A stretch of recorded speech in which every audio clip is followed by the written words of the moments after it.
Thanks for visiting. Let's discuss first what the likely cause is of the Mandela effect.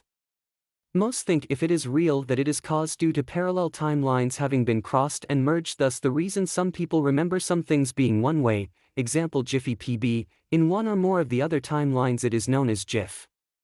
What must be remembered is that if it is timelines crossing or merging, then there is going to be no physical evidence of the item in question. In other words, those who believe the Berenstain Bears were the Berenstain Bears are not going to find any books where they are spelled in the manner which is not currently known.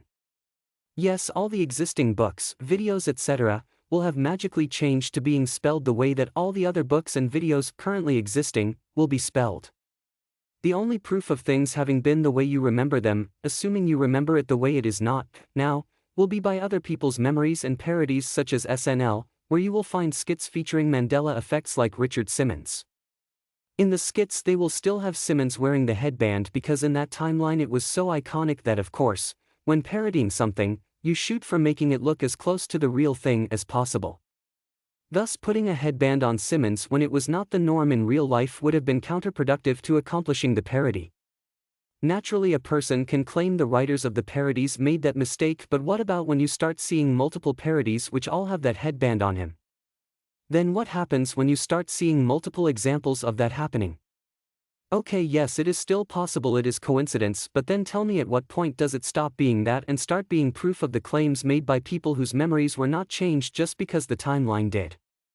Keep in mind most of the examples of the Mandela effect which have been brought to the front have been about items and things which are very, very common. Many of which were products which people have been buying for decades. Consider this. If a list of the Mandela effects was created and we had everyone go down it and check off which version they recognized, and give them a tight time limit so they are forced to go down the list and without thinking, check off which version was in their timeline. We are talking about everyday items like toothpaste, cereal, peanut butter, things that the people who claim to remember it differently were also things these people saw and used daily. How many of us sit and read a cereal box while eating it? These are things which are not casual. They are studied in many cases. How could the claimer be wrong after having read the same cereal box for decades? Here's another great example. The Monopoly Man. Many people remember him wearing a monocle. Of course now in this timeline that is not the case, yet there is a major motion picture starring Jim Carrey called Ace Ventura where he walks past a guy who is bald, short and looks like the Monopoly guy, and Jim looks at him and makes a reference to the monocle. Now I ask you, would all those A-list comedy writers have allowed such a joke which focused on the monocle having been an intricate part of the Monopoly Man's identity, if there had not been the circumstance of the Monopoly Man having worn the monocle? Not likely. Here's yet another great example. The song by Prince which starts out, "Dearly Beloved," then it goes on and comes to a point where he says, "We are gathered here together to celebrate this thing called life." Now it is claimed that the song says they are gathered there together to get through this thing called life. Is that something you would write a song about? Gathered here to get through life? Come on. Granted, another small difference, but if you've heard that song come on the radio any time in the past, you likely remember him saying celebrate, not get through this thing called life. Now let's get to the terrifying part of all this. I point you towards the Black Tom explosion event which allegedly took place during the years of WW1. If you have not heard of it, then a quick bring you up to speed is that 2 German terrorists caused an explosion in New York City so big it made a 5.5 on the Richter scale and was felt as far as Philly. It left a huge crater and damaged Lady Liberty to such an extent that there has never again been any tourists allowed to travel up to the torch. Furthest tourists can go up is to the head. What is terrifying about this is that there is a channel on YouTube which the guy states when this Black Tom explosion first became aware to him, that he did a video on it and of course researched it on the net. He stated that at that time he was only able to find 2 links about it. One was to a page on history.com and the second was to another site which I can't recall the name. Okay, now jump ahead 10 years to now. Now if you search the words, Black Tom explosion, you will see a whole bunch of links come up. Now understand, if you had mentioned the Black Tom explosion, say a dozen years ago, people would have told you that you were mistaken. It had never happened. They would have said just search for it on the net and you'll see. Had you searched then you would have at the most found 2 links. It is likely you wouldn't even have found that if the timeline didn't merge before then. The point being that now if you said the Black Tom explosion never happened, people would claim you were wrong. That if you looked it up on the net to prove your point, you would discover that you were the one that was wrong. Despite knowing in your timeline this never happened. It was too big. There is no way it would not have been mentioned and remembered. Nevertheless, now we are to believe that it did in fact happen. Now imagine tomorrow morning you wake up and see a patrol car go by and it has a Nazi swastika on the door. You say this can't be. You go online to find some consolation and some validation that you are correct. The world is still Nazi-free. Only the exact opposite comes back. Everything says you are now in the German province of. Oh crap, we're screwed now. You want to prove you're not supposed to be seeing what you are seeing. Yet you have no proof that the United States ever existed past the date of 1944. Everything in the world, both in your house and outside it, backs up the claim that you now live in a province of Germany. Nazi Germany. Outside you see they have a patrol marching past your place. You see your neighbor among those marching. It is insanity. Yet there it is. You cannot change it. You have no proof anything was ever like you remember it being. Yes, there are a number of people, that you will eventually discover, who are just the same as you.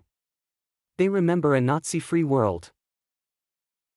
All history books and propaganda supports that the world was overtaken by the Nazis.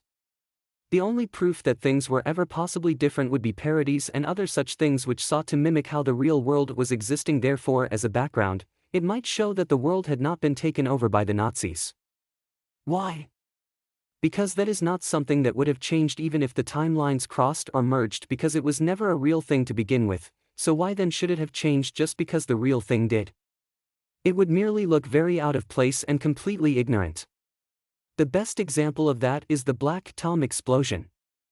At a not so distant point in our history this was unknown. Even to the most capable historians, with exception toward those historians whom came here from the timeline where the Black Tom did actually happen. Historians who would have bet their existence on the fact the BT explosion never happened are shocked to discover that for all practical and provable circumstances, it in fact did happen.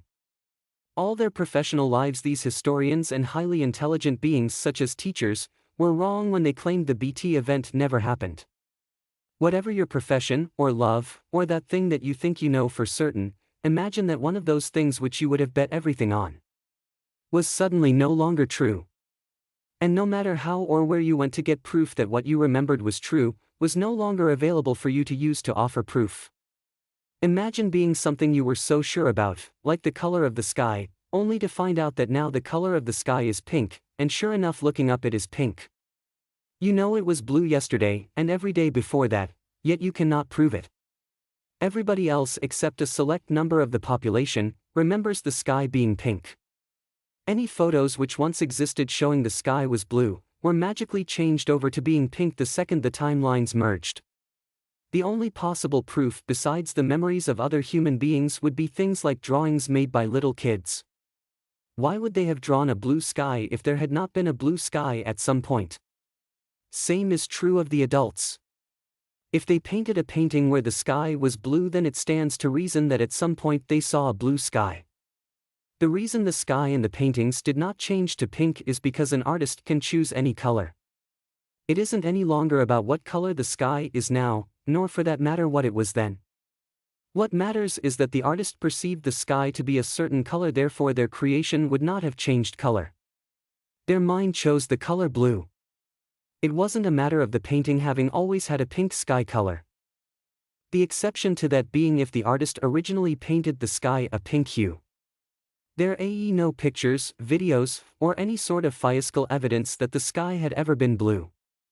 How do you prove different? How do you get back to the world where everything makes sense?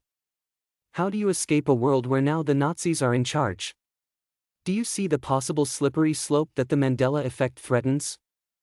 I use the Nazis as an example to make a point, but there are a million other horrible possible circumstances in which we could wake up one day and find ourselves In the old days, such a claim would have been akin to saying that tomorrow you may wake up to find your most desired fantasy is in bed with you.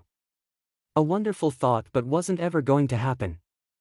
Now these days what I have presented is entirely possible if the Mandela effect actually exists. It is possible that there is a portion of the population which woke up and discovered they were no longer under the threat of the Nazis. If so, it is no stretch of the imagination that nobody complained about that changing. Same is true the other way around. Nobody is going to complain that they woke up under Nazi rule if they did happen to do so. That is, not if they are smart. The difference being that one woke up expecting hell which wasn't there, and the other woke up finding it. What people need to understand is this is not a matter of false memories. What every person is remembering is what happened, in their own timeline. It may not have happened in the timeline you came from or existed in. For those with false memories, there will be no proof of that existence having ever been real except for those others like yourself with same memories or parodies/Ace Ventura type jokes that point at something which was once so iconic that a major motion picture used it as a feature joke. Note, you simply do not create an entire scene around a joke that would completely fall flat if the Monopoly man had never been seen with a monocle. To me, that instance alone proves the Mandela effect is not a matter of mass false memories or mistaken memories. Consider how many writers, directors, and actors dissected that joke since it was going to be the focus of an entire scene. Are we to believe not one of those people saw the reference to the monocle as a giant error since the joke would have been pointing at something that nobody had ever heard of, envisioned, or seen? Seriously, so they came up with the joke pointing at a monocle out of the blue? Not likely. If you appreciated the fact that I didn't waste 30 or more minutes of your time with background, please hit the subscribe button. You know why. Thanks. P.S. Look for my next video about how the Mandela effect may have had a direct influence on your finances.